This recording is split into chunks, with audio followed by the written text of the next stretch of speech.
बाथौ साननो आफा बोराइ बाथौनो ओइदिनखालि बिया बाथौ गौथुमनो बबे रावजों बाख्नाय बावगोन नोंसोरखौ दिनै खोथिया फुदों लारि लारि बर' सिखोला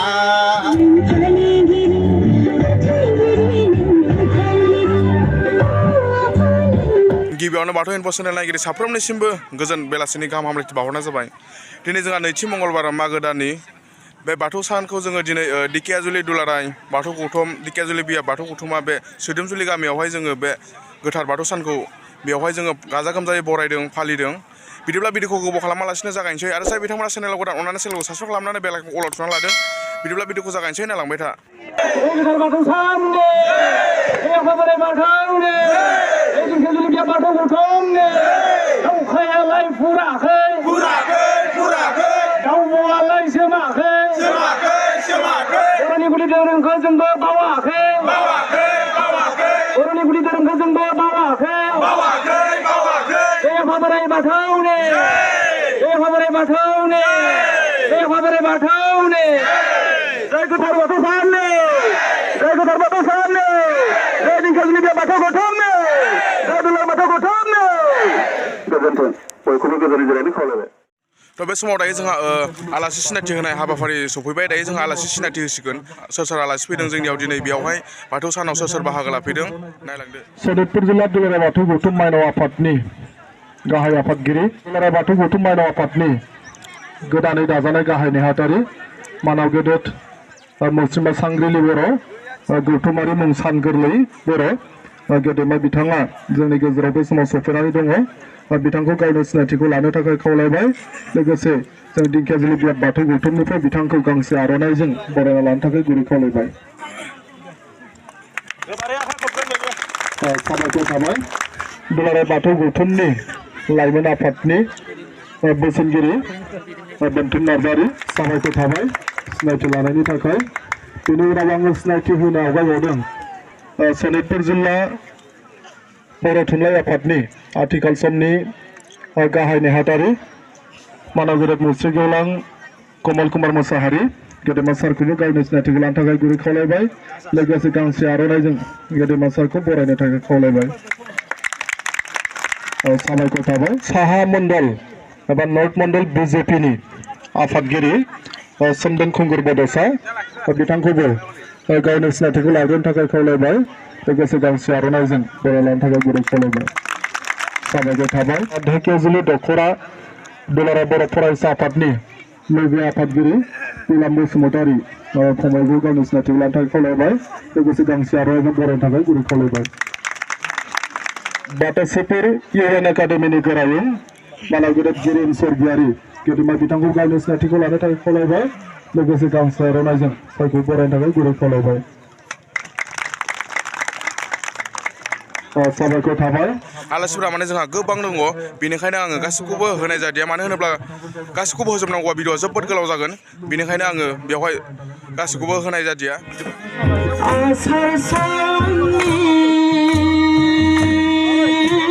सान्दुं गोसायाव माइ गायदों लारि लारि खोथिया फुदों लारि लारि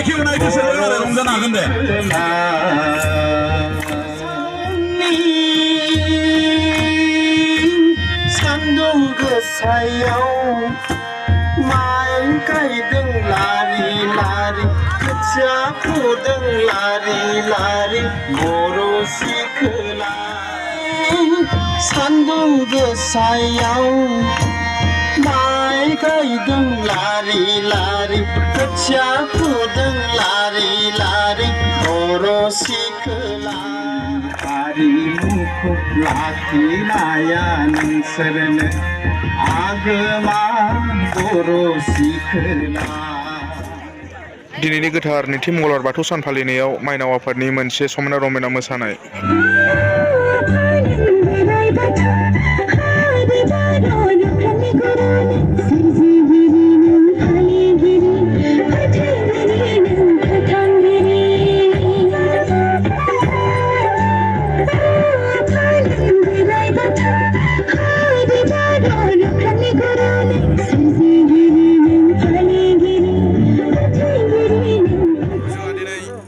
दिकेजुलि बियाब दुलाराय बाथौ गौथुमनि बे सोदोमजुलि होनाय गामियावहाय जोंहा दिनै बाथौ सान फालिदों। बे बाथौ सानावहाय जोंहा हांख्रायनानै लाबोदों मानगोनां दुलाराय बाथौ गौथुमनि माइनाव आफादनि आफादगिरि बिथाङा दायो दान्दिसे उनाव बिबुंथि होसिगोन। बिथाङा मा बिबुंथि होगोन, मा बोसोन होगोन, नोंथांमोना खोनासंनानै नायलांबाय थाबानो जाबाय। हानो नांगोन। दा जोंनि रायजो जानायाव जों दिनै हारि हिसाबै जोंल' नङा, गुबुन हारियाबो गावबा गावनि मोनफा मोनफा आसार खान्थि थायो।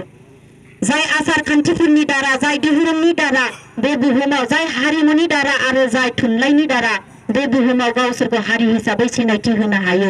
थिग बिदिनो जों बर' हारियाबो बर' हिसाबै गोदोनिफ्रायनो मावबोजाबाय थाखानाय माखासे आसार खान्थिफोर दं। जायफोर आसार खान्थिखौ जोङो बेले बेजे खालामाब्लानो जोंनि गौथुमारि धोरोम बिजाब गोथार बाथौ थान्दै, बे गोथार बाथौ थान्दैयाव थानाय माखासे नियम निथि बायदिनो जोङो गोदोनिफ्रायनो फालिबोदों आरो बेबायदिनो बेखौ आब्रुथियै मोजाङै मान होनानै जोङो मोनफ्रोमबो आसार खान्थिखौ फालिलांनाया मोजां। मानसिया मानसि हिसाबै जोङो मोननाय लोगो लोगो गासैबो गियानखौ मोननो हाखाया। दा जायफोर गियानखौ मोननो थांनायाव जोङो, जायफोर गियानखौ होनो थांनायाव जोंनि दिथागिरिफ्रा खोब नोजोर लानो गोनां जायो। दिनै जोंनि गेजेराव ओरैबायदिबो जायो जे गंसे न'खराव सोरनियावबा साराद जानो नागिरदों बा सोरनिबा न'खराव सोरबा सासे रुंसारि जालांबाय। बे रुंसारि जालांनाय बिथांनि न'खराव आर'ज लानाय बा रुंसारिखौ गारनाय, बेबायदियाव गामिनि सोरबा सासे गोरोङा गैयाब्लानो जोंनि बेखौ खालामनानै हरनांगौ माखासे आसार खान्थिया जोंहा बेले बेजे जानो नागिरो, रोङा जायो। बेनिखायनो गामिनि साफ्रोमबो सुबुंफ्रा बेखौ मावनायाव खोब मोजाङै बाहागो लानाया मोजां आरो मोनफ्रोमबो आसार खान्थिखौ सोलोंलांनाया खोब मोजां। दा दिनै आसारि आफा बिथांमोन दं, दौरि आफा बिथांमोन दं, बिथांमोननो स्पष्टयै दिनै रोखा रोखायै दुलाराय बाथौ गौथुमा दिनै माखासे सोलोंथाइखौ होलांगासिनो दं आरो बे दुलाराय बाथौ गौथुमनि होलांनाय सोलोंथाइ बादिनो दिनै आसारि बिथांमोन बा दौरि आफा बिथांमोना जुदि माखासे गियानखौ लानानै, माखासे बाथ्राखौ मानिनानै सोलिलांनो हायोब्ला गावनि थाखायबो, गावनि न'खरनि थाखायबो आरो बे खोब मोजां जागोन आरो बे समाज आरो जोंनि बे धोरोमारि हारिखौ गोजौ थाखोसिम लांनायाव खोब मोनसे मोजां थासारि दानानै जों लानो हागोन। नोंथांमोना खोनाबाय जानांगौ मानगोनां गाहाय आलासि बिथाङा मा बुंखो। जोंहा बे दिनै नैथि मंगलबार गोथार बाथौ सान, जोंहा आसाम सरकारजों गनायथि मोननाय बे गोथार बाथौ सानखौ दिल्ली गामियावहाय जोंहा गाजा गोमजायै फालिदों। दायो जोंहा बे समाव बे गोथार बाथौ सान फालिनाया बे समाव जोबसिगोन, जोंहा माने थुंगिसिगोन। बिदिब्ला दिनैनि भिडिअखौ एसेयावनो दोनथ'नाय जासिगोन आरो जाय बिथांमोना आंनि बे चेनेलाव गोदान, अननानै चेनेलखौ साबस्क्राइब खालामनानै बेल आइकनखौ अल थुना लादों। जेब्लानो आङो भिडिअ हगारो नोंथांमोना फार्स्ट नटिफिकेसन मोननो थाखाय, फार्स्ट नायनो थाखाय चेनेलखौ साबस्क्राइब खालामनानै बेल आइकनखौ अल थुना लादो। बिदिब्ला दिनैनि ब्लग भिडिअखौ एसेयावनो दोनथ'नोसै। बाथौ धोरोम मुलुगाव गोसारथों, जिउ गोलाव जाथों। थाबैनो लोगो मोनफिनगोन गोदान भिडिअ गोदान ब्लगजों।